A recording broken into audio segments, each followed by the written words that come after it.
Yo, welcome back ulit. May bagong project na naman tayo dito kay Yumi. Siyempre, ang problema talaga dito sa RC is yung headlight niya. So, kung napapansin nyo, ayan yung low niya. Pag hinay ko naman, hindi nagsasabay. So, nangyayari, ang tendency, hindi mo nakikita yung mas malapit sa'yo na kalsada since naka-high nga lang. Pag naka-high beam. So, pag naka-low beam naman, low lang talaga. Then, high beam, high lang talaga. So, ang gagawin natin, pag-iisahin natin yung pag naka-high. So, parang itatap natin siya. Okay, let's go. So, yung una nyo gagawin, tatanggalin nyo yung switch. Dito, may dalawang tornilyo yan. Ito, tsaka yun nandito. Ayan. Tanggalin muna natin. Okay. Step, tanggalin nyo itong bracket na to. Itong dalawang tornilyo na maliit.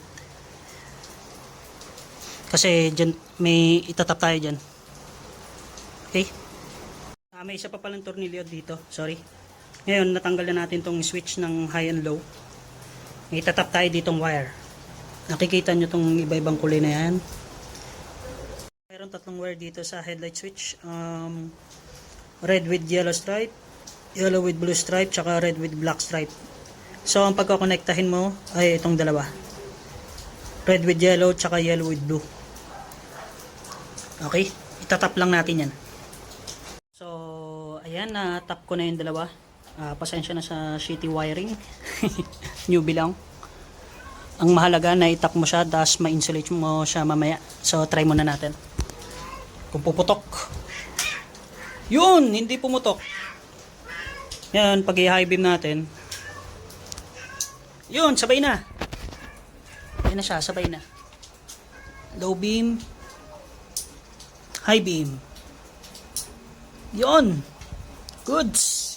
Ayan o, mas maganda yung outcome niya, mas malakas eh. Unlike kanina na pag hinay mo, high lang talaga. Okay. Goods. Insulate na lang. Yan, ginamitan ko ng insulation tape.